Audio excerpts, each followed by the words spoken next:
Virus के संबंध में प्रदेश की स्थिति इस प्रकार है। विगत 24 घंटों में संक्रमण के 220 नए मामले सामने आए हैं। इसी अवधि में उपचारित होकर डिस्चार्ज होने वालों की संख्या 456 है। इस समय एक्टिव इन्फेक्शन के केसेस की कुल संख्या प्रदेश में 6,813 है, जिसमें से 2021 व्यक्ति होम आइसोलेशन में हैं, अर्थात घर पर रहकर ही स्वास्थ्य लाभ कर रहे हैं, और 583 व्यक्ति निजी अस्पतालों में भुगतान के आधार पर अपना इलाज करवा रहे हैं। बाकी के सभी संक्रमित मरीज इस समय जो राजकीय व्यवस्था L1, L2, L3 स्तर के चिकित्सालयों की है, उनमें भर्ती होकर निःशुल्क इलाज करवा रहे हैं। अब तक संक्रमण के प्रारंभ से, अर्थात पिछले वर्ष मार्च में जब संक्रमण प्रारंभ हुआ, उससे अब तक 5,83,470 व्यक्ति संक्रमित होने के पश्चात उपचारित होकर डिस्चार्ज हो चुके हैं, और इस समय रिकवरी का प्रतिशत 97.42% चल रहा है, 97.42%। संक्रमित व्यक्तियों में से आज तक 8,624 लोगों की मृत्यु हुई है। कल प्रदेश में 1,06,656 सैंपल्स की जांच हुई, और अब तक कुल मिलाकर 2,72,05,975 सैंपल्स की जांच की जा चुकी है। सर्वेलेंस की कार्रवाई के अंतर्गत अब तक 1,84,078 इलाकों में 5,09,217 टीम दिवस के माध्यम से 3,13,66,957 घरों का सर्विलांस किया जा चुका है, और इनमें रहने वालों की संख्या 15,23,92,343 है। तो बहुत ही व्यापक स्तर पर सर्विलांस का कार्य उत्तर प्रदेश में किया गया है। कल रविवार था, और रविवार को प्रदेश के सभी प्राथमिक स्वास्थ्य केंद्रों पर मुख्यमंत्री आरोग्य मेले का आयोजन किया जाता है। तो कल लगभग 3,400 PHCs पर, जो कि शहरी क्षेत्र में और ग्रामीण क्षेत्र में स्थित हैं, इन पर मुख्यमंत्री आरोग्य मेलों का आयोजन किया गया। इसमें कुल 2,71,952 लोगों ने चिकित्सकीय सुविधा प्राप्त की। इनकी जांच की गई और उन्हें आवश्यक दवाइयां आदि भी उपलब्ध करवाई गई। इनमें से 1,01,145 पुरुष, 1,29,203 महिलाएं और 42,604 बच्चे थे।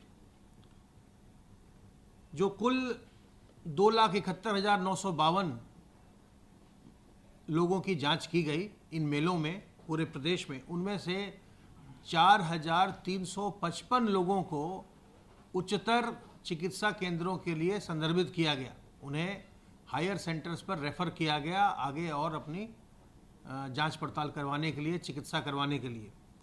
और इन मेलों के दौरान कल 22,585 आयुष्मान भारत के गोल्डन कार्ड भी बनाए गए।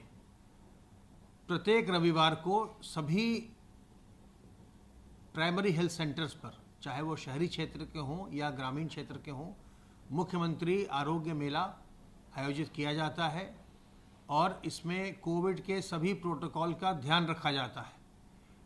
इसमें आकर के हमारे जो भी ग्रामीण भाई हैं, बहन हैं, वो लोग हर रविवार को सुविधाएं यहाँ प्राप्त कर सकते हैं।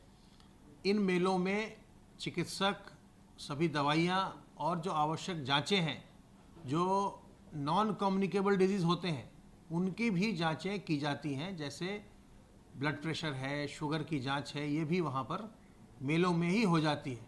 तो जिन लोगों को हाइपरटेंशन है या डायबिटीज़ है, उनकी जांच वहीं हो सकती है मेलों में ही, और उनको दवा भी उपलब्ध करवाई जाएगी। उसके बाद फिर बाद में अपनी निरंतर वो दवा लेते रहेंगे। तो इन मेलों का लोगों को लाभ उठाना चाहिए कोविड के प्रोटोकॉल के साथ। जहाँ तक वैक्सीनेशन का सवाल है, इस पर लगातार कार्य हो रहा है, और अब अगला चरण हमारा 28 तारीख को होगा, आगे के 2 सप्ताह के लिए यह प्लानिंग है कि 28 और 29 जनवरी और 4 और 5 फरवरी को कोविड का वैक्सीनेशन किया जाएगा।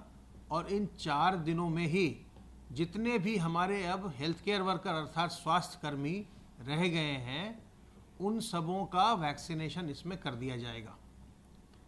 इसके पश्चात जो फ्रंटलाइन वर्कर्स हैं, जिसमें पुलिस, होमगार्ड, राजस्व विभाग के कर्मचारी और जो सफाई कर्मी हैं इत्यादि आते हैं, उनका वैक्सीनेशन का कार्य तत्काल उसके बाद प्रारंभ हो जाएगा। और इसकी प्रदेश में पूरी तैयारी है, प्रशिक्षण है, कोल्ड चेन की व्यवस्था है, वैक्सीन की व्यवस्था है, कहाँ कहाँ वैक्सीनेशन किया जाना है, उसके लिए जो कोविन पोर्टल है भारत सरकार का, उसमें डेटा फीड करके उसको लगातार उसकी तैयारी, सत्रों की तैयारी की जा रही है। तो वो लगातार चल रहा है। मेरा अनुरोध स्वास्थ्य कर्मियों से और जो प्रथम पंक्ति के फ्रंटलाइन वर्कर्स हैं, जब उनकी बारी आएगी, ये अनुरोध है कि आप अपनी बारी का भरपूर उपयोग करिए और अपने आप को ज़रूर वैक्सीनेट करवा लीजिए, क्योंकि ये वैक्सीन बहुत ही सीमित मात्रा में उपलब्ध है देश में और बहुत लोग इसको लगवाना चाहते हैं, किंतु सरकार ने ये देखते हुए कि किन्हें ज़्यादा संक्रमण का खतरा है, कौन संक्रमित लोगों के साथ ज़्यादा संपर्क में आते हैं, कौन उनका इलाज करते हैं, इसके आधार पर प्राथमिकताएं तय की हैं कि किनको पहले वैक्सीनेट किया जाएगा, किनको वैक्सीन का डोज पहले दिया जाएगा।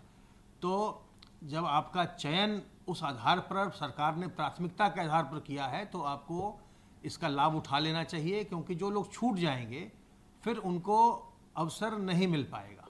फिर बाद में जब दूसरे श्रेणी के लोगों का शुरू हो जाएगा, तो फिर जो लोग इसमें छूट जाएंगे, इन श्रेणियों के जो प्राथमिकता वाले हैं, फिर उनका नंबर आने में फिर बहुत समय लग जाएगा। इसलिए अपना वैक्सीन ज़रूर लगवा लीजिए। और सामान्य जन जो हैं, उनसे मेरा ये अनुरोध है कि जब तक अभी आपको वैक्सीन नहीं मिल जाती है, जब तक आपको वैक्सीन की डोज नहीं मिलती, तब तक सावधानी बरतते रहिए। और वैक्सीन लगने के बाद भी सावधानी बरतते रहना है। वैक्सीन की जब 2 डोज लग जाती है, उसके बाद भी जब 2 सप्ताह का समय हो जाता है, तभी जाकर के इम्यूनिटी लोगों की पूरी डेवलप होती है। हमारे प्रदेश में और पूरे देश में 2 प्रकार की वैक्सीन का भी इस्तेमाल किया जा रहा है। दोनों ही सुरक्षित हैं, दोनों ही असरदार हैं।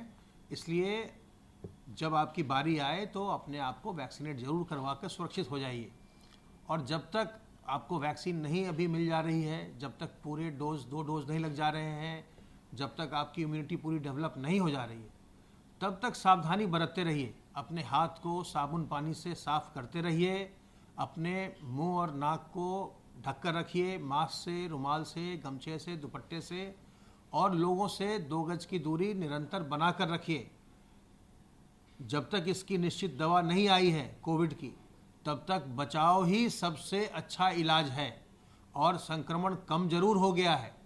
जो आज एक्टिव इन्फेक्शन के केसेस का स्तर है, यह स्तर पिछली बार 1 जुलाई को था, अर्थात लगभग 7 माह पहले का जो स्तर था, उस स्तर पर अभी इन्फेक्शन आ गया है।